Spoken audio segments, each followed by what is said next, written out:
araw po mga boss. Welcome po dito sa Tinali Talk. So ang i-discuss po natin ngayon sa araw na ito ay tungkol po sa antibiotics. So paano po ba ang tamang paggamit ng antibiotic? So kung interesado ka sa topic na to, para sa iyo ang video na to. Yun po. So discuss natin. Compare na lang po natin ang paggamit ng antibiotic sa tao, yung ginagamit nating antibiotic para sa manok. Isipin nyo na lang po, anong reason kung bakit pag pumunta ka sa butika, hinihingan ka po ng prescription ng doktor? Sagot po, sagot. Ano? Wala kayong masagot. Sige. Sige. Ito yung mga possible na answers. So, kaya po hinihinga ng prescription para po hindi maabuso yung paggamit ng certain antibiotics.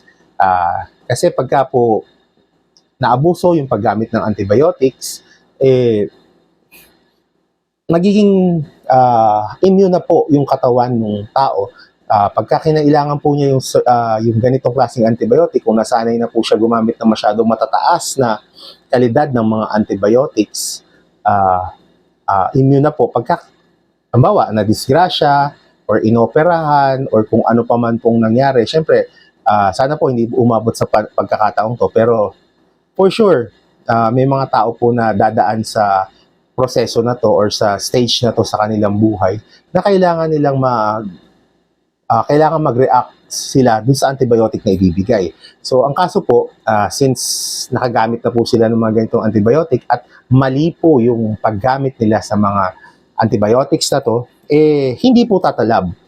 At baka kailangang gumamit ng mas matataas pang klase ng antibiotics para tumalab or gumaling yung sakit or gumaling yung sugat. So, ito po pinapaliwanag ko lang po. Kaya po gano'n na hindi po tayo nakakabili ng antibiotics sa mga butika. Hiningan po tayo ng reseta ng doktor. So, ito po yun kung bakit.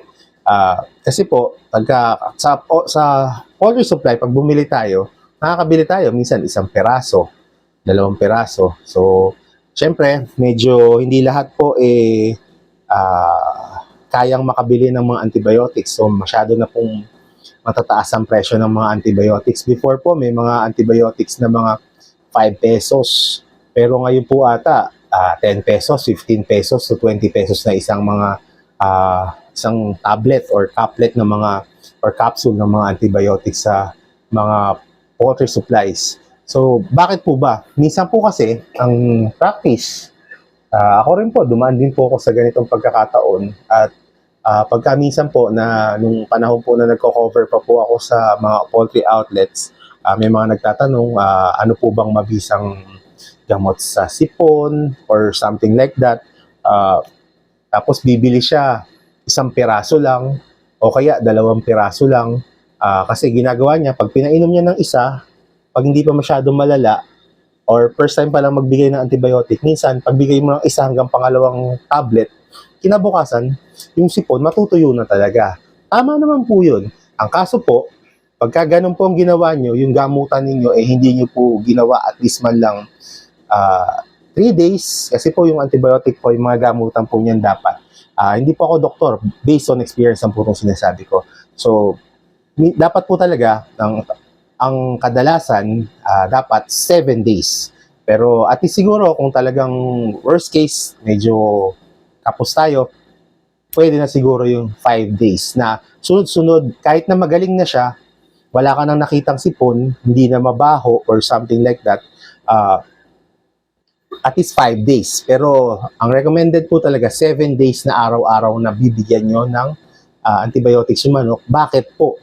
Para hindi po siya mag-build ng resistance. Kasi pagka nakilala na ng mga bacteria na present or mga viruses na present, not virus, I'm sorry. Bacteria lang po ang kayang patayin ng antibiotics. So, kaya po tayo pagka may virus, binibigay tayo dun sa mga secondary bacterial infections po yun para hindi na po lumala yung sakit kasi hihina yung resistensya. So, kaya kahit may viral yung sakit, nabibigay minsan tayo ng antibiotic. So, para doon sa secondary po yun, yung mga pwedeng lumabas na mga secondary infections para ma-prevent. So, balik tayo sa topic.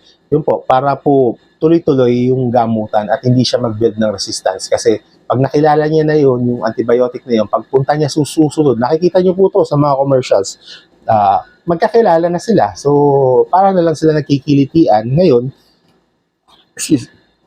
sasabihin nyo dun sa poultry outlet, pag pumunta kayo, or sasabihin niyo ay hindi effective yung gamot na to, certain gamot. Halimbawa, brand B, or kung ano-ano pa po mga brands. Basta yun, hindi effective tong gamot na to kasi nung una tumalab, nung sumunod yung gamitin, hindi, kasi mali po yung paggamit natin. At isa pa po, mas maganda po sana kung gagamit po tayo ng mga antibiotics, gamit po tayo yung pinaka-lower na klase ng antibiotics muna. So, ano ba yung mga pinaka-lower na klase? Yung mga chlortetracycline, yung CTC na tinatawag. Yun po muna yung magagamitin natin. Tapos, unti-unti na tataas tayo, yung mga pakonti-konti, pwedeng sulfa drug, tapos susunod po yung mga thiamulin doxycycline or yung mga tylosin, something like that. Kasi po, usually, pag pumunta ka po kasi sa hindi ko naman po nilalahat, yung mga poultry outlets, nung back in the day po, syempre, ang gusto lang nila syempre, kumita. So, pagka, ano bang gamot sa sipon? Mabisa.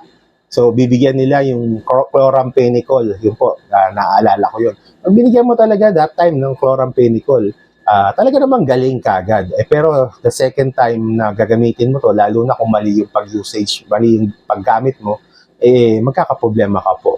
So, hanggat maaari po sana, doon muna tayo sa mga amoxicillin or kung ano pa pong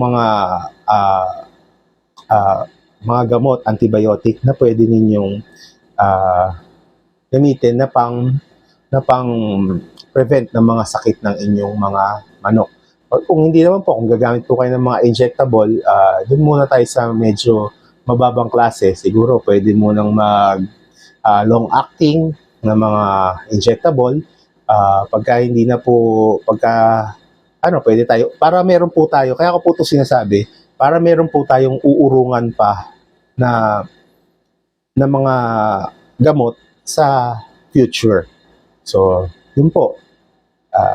Again po, dapat consistent. Pag sinabing 7 days, 7 days po dapat ang gamutan. Hindi po 2 days pag tumigil na, titigil na rin po tayo ng gamot.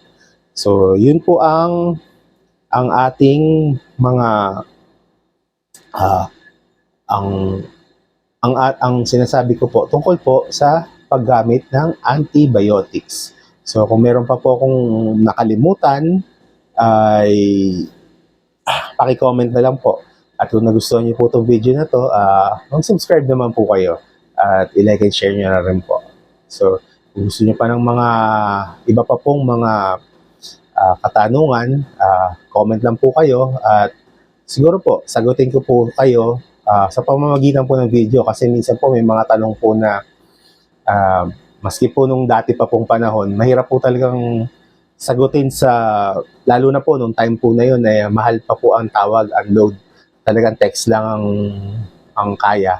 So, mahirap po may mga tanong po na hindi kayang sagutin ng isang text at masyadong mahaba at mahirap din pong mag-type kahit na yung mga keypad pa po nung unang panahon. So, mas maganda po siguro kung meron kayong tanong, tanong nyo na lang po. Tapos, gawin ko po ng video at kung may experience po ako tungkol dun sa topic na gusto ninyo, gagawin po natin ng video sa mga susunod na araw.